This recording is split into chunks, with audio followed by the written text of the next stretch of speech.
did the Xavier Carter thing at first throw you off too? Well, I guess when they offered him, which was like back during his junior season in the fall, that's when I first saw the name and knew who he was as a prospect. And as soon as I wrote that he had gotten offered, I think half the responses had to do with something about Xavier, the other Xavier Carter. Right, the guy who took a knee at the 1 yard line against Georgia in 04. That is my memory. Were you there that day in 04? I was, yes. Yeah, me too. I was in the upper deck, and LSU got the absolute crap kicked out of them, like up and down the field all day long. I said, there's no way David Green's throwing on this defense. I was in college at the time, and then it was a blowout, and Xavier nailed it at the one. Yeah, that wasn't good. Anyway, so tell us about this Xavier Carter, how the commitment came about. Well, like I said, they offered him back in the fall, but the connection here, at least one big one, was that he attended the same high school that Arden Key attended, Hateville Charter in Atlanta. And you'll remember when Arden Key signed, that was kind of right when Orgeron was coming on as D-line coach, and he had made Arden a big priority, and they got him late. And I know that kind of through from Arden until now, they've continued to hit Atlanta hard. And when Xavier Carter kind of came up through the ranks, a little over a year ago, 2 years ago, they caught wind of him and have been recruiting him. And he had, Bama, Georgia, in-state Georgia, LSU, you name it, of the big offers, he had it. And to pick LSU, I think, was he had a close relationship with Orgeron, who was selling him on this, Arden Key type role, which for a kid who goes to that high school is a big deal. And obviously nobody knows Key better from his college career than Orgeron. So I think that's kind of coupled with the success LSU's had is what really sold him. Shea, the one thing, though, that does strike me when I look at the profile is 6'4", 193. Little atypical for a defensive lineman to be 193. What's the idea there physically with Carter? Well, I mean, that he's going to play D-end, and I know people would look at his weight and freak out that, that's where he's at. And again, I think that weight's probably from at some point during the fall whenever they went out and Rusty Manziel in Georgia from our 24/7 site went out and saw him and went to the high school. So he was in that range. But I've got it in front of me. One more click.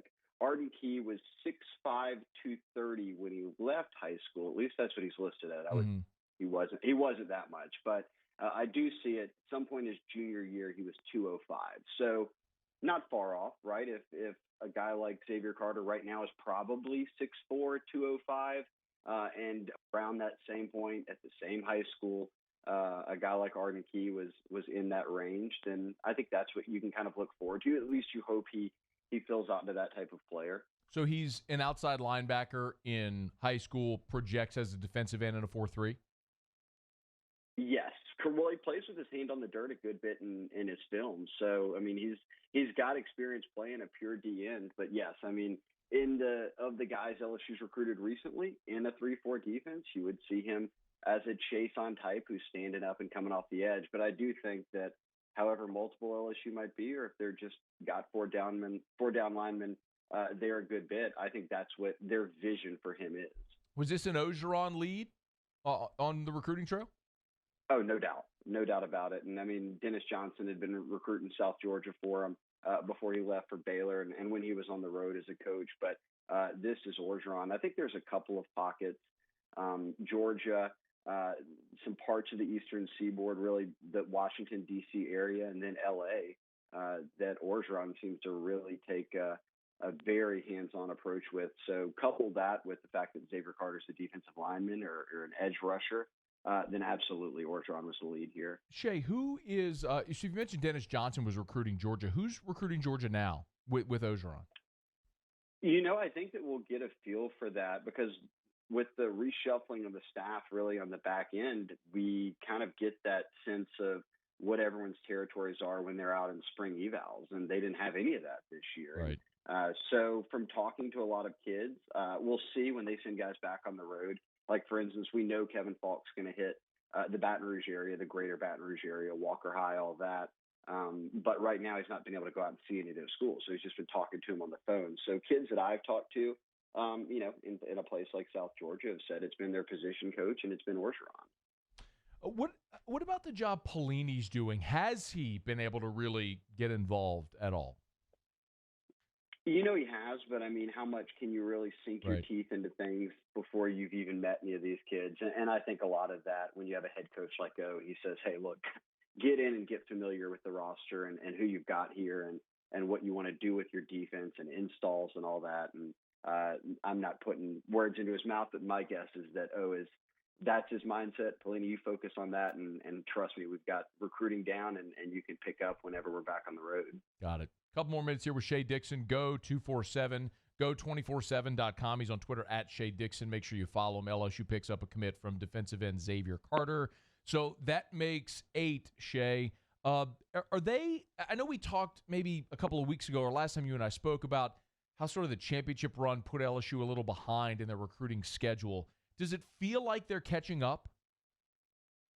Well, it does. I mean, over the past week, 7 days, they got 3 4-stars and another defensive lineman, Landon Jackson, a top 150 guy out of Texas, and then JoJo Earl, who is a top 10 receiver, top 100 player out of Texas. So, I think that they've started to pick up speed a bit. I think we're going to see that continue. And Orgeron has said it before right now. Everybody's on the same playing field. Everybody's just having to rely on calling kids and what you've built. And no better time for LSU than coming off a 15-0 season.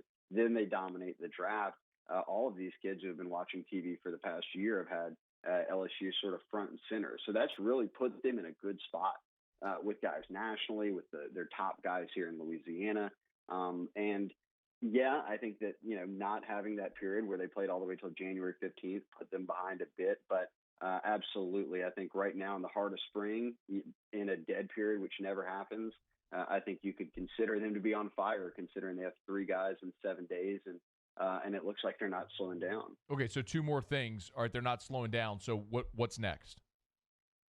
Well, I think you try to pop as many guys that are here at the top of your board as you can. And I've said before on your show, they're going to be more selective than they were a year ago for a number of reasons. One, maybe a most notable one, was we saw them have to crunch numbers at the end last time. And I think this time they know they can be more selective and just get guys that have been priority for them. And you look around the country, LSU is doing it right now. Ohio State's been doing it. Clemson does it each year, really. They kind of whittle down to, hey, you're our top group, and it's time to get in now, or we're going to the next guy, and so forth. But my guess, I mean, you look at Ohio State and Clemson, half their class or more is already built out, and I think LSU's not far from being kind of halfway home. I wouldn't be surprised in the next month, month and a half, even if we don't have camps or any of that, that if they don't have 4 or 5 more commitments and be sitting in the double digits and kind of building from there into the season. Okay, so last thing, they're at 8. There's only 1 from Louisiana. How much of this class do we expect to be made up of kids from the state?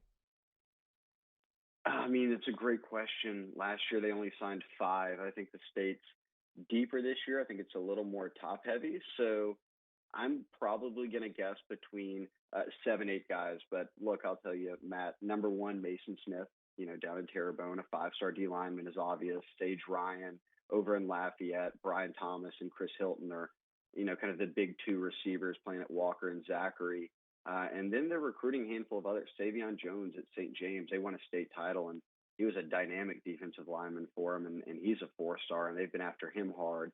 And then I think you could kind of there'll always be those guys, those 3 or 4 more guys who get offered and you're being the mix for. So hitting double digits as crazy as that sounds, for them not to take double digits Louisiana guys, it's a stretch maybe, but I could see them right around that range. And it's really just the reality of what Orgeron wants to do right now in terms of going national for the best guys he can get. He's Shea Dixon. Go 24/7. Make sure you read the stuff there at go247.com and follow him on Twitter at Shea Dixon. Shea, I always appreciate you, man. Have a great weekend. Thanks so much. Okay, you as well. Thanks for having me.